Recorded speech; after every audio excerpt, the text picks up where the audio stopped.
Di timur Indonesia terdapat suatu wilayah yang memiliki keanggunan sejarah dan kekuatan budaya. Sulawesi bukan hanya sekedar wilayah di Indonesia Timur. Ia merupakan saksi perjalanan bangsa di mana setiap langkahnya memiliki cerita tentang keberanian, kebudayaan, dan keanggunan yang masih hidup hingga masa kini. Assalamualaikum warahmatullahi wabarakatuh. Pada bagian selatan, Sulawesi menyapa dengan kisahnya tentang kejayaan Kerajaan Goa dan Salo. Kerajaan ini melambangkan semangat juang yang tak pernah padam.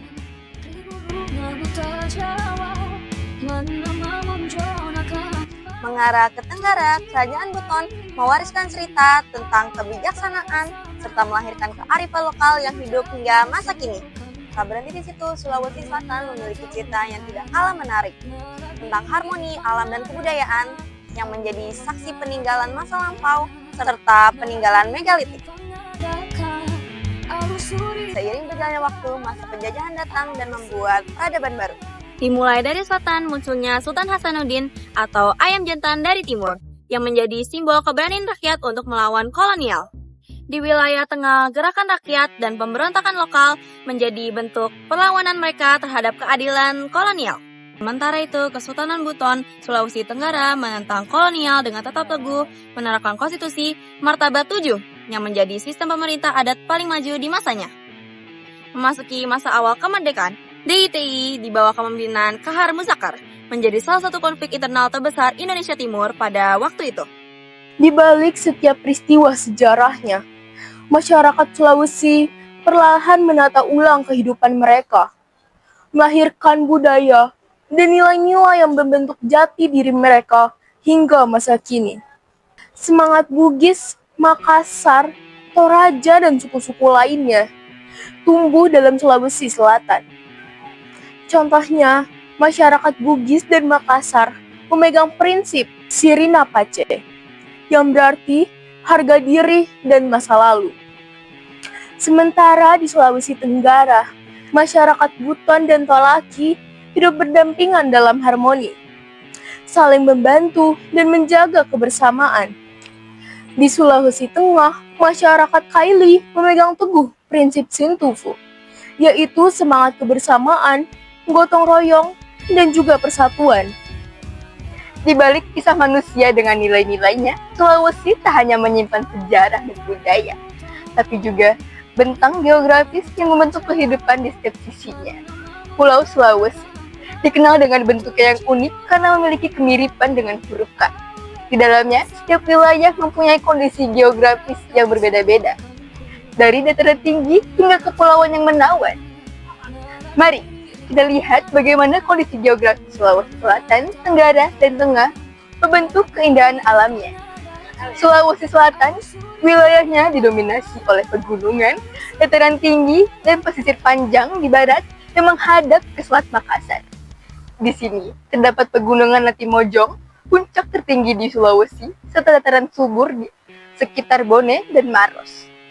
Kondisi geografis yang beragam membuat wilayah ini cocok untuk pertanian, perkebunan, dan perikanan. Iklimnya tropis dengan 2 musim, menjadikan tanahnya kaya dan produktif. Berpindah ke Sulawesi Tenggara. Sulawesi Tenggara memiliki bentuk wilayah kepulauan yang dikelilingi oleh Laut Biru. Terdiri dari pulau-pulau besar seperti Buton dan Muna, hingga kepulauan kecil seperti Wakatobi yang dikenal di seluruh dunia. Kondisi geografisnya didominasi oleh pebukitan kapur, pantai berpasir putih, dan terumbu karang yang indah. Karena letaknya di daerah pesisir, iklimnya tropis maritim, hangat, lembab, dan sangat dipengaruhi oleh angin laut.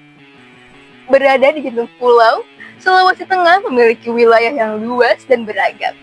Di bagian tengah terdapat gunung tinggi seperti pergunungan Perbok. Sedangkan di lembah-lembahnya mengalir sungai dan terbentang danau besar seperti Danau Poso dan Danau Lindu. Kondisi geografis ini menjadikan Sulawesi Tengah kaya akan sumber air dan keanekaragaman hayati. Di Sulawesi ini cerita tentang perjuangan, kreativitas, serta ketekunan para pelaku UMKM yang terus menggerakkan roda ekonomi daerah. Di Sulawesi Tengah, UMKM berkembang lewat hasil pertanian dan alam, kopi dari Sigi dan Poso, kakao dari Donggala, hingga kerajinan, rotan, dan kayu dari Bali. Semuanya menjadi kebanggaan daerah. Berlanjut ke Sulawesi Tenggara, UMKM banyak bergerak di sektor perikanan, olahan laut, dan pariwisata. Wakatobi bukan hanya surga bagi para penyelam, tetapi juga bagi para pengrajin lokal yang menciptakan souvenir indah dari bahan laut. Kreativitas mereka membawa warna bagi perekonomian pesisir. Tidak lupa dengan indahnya Sulawesi Selatan, UMKM tumbuh kuat di bidang kuliner, kerajinan, dan fashion. Tenun sutra Bugis dari Wajo hingga olahan hasil laut dari pesisir menjadi banggaan daerah. Kini, banyak pelaku usaha yang mulai memasarkan produknya melalui media digital, menjangkau pasar yang lebih luas. UMKM bukan sekadar usaha kecil. Mereka adalah wajah sejati masyarakat Sulawesi, sederhana, kuat, dan penuh semangat. Dari tantangan inilah lahir harapan, kreativitas, dan masa depan ekonomi yang tumbuh dari hati rakyatnya sendiri. Dari kisah sejarah yang penuh perjuangan, kehidupan sosial yang beragam, alam yang memukau, hingga semangat ekonomi yang terus tumbuh, Sulawesi Selatan, Tenggara, dan Tengah menyimpan keindahan yang tak hanya terlihat, tapi juga terasa. Setiap wilayahnya memiliki karakter, budaya, dan kehidupan yang saling melengkapi, menjadikan Sulawesi bukan sekedar bagian dari Indonesia, tetapi juga cerminan dari kekayaan jiwa Nusantara. Sulawesi bukan hanya tempat di peta maupun atlas, tapi rumah bagi sejarah, alam, dan manusia yang terus bergerak maju bersama waktu. Wassalamualaikum warahmatullahi wabarakatuh.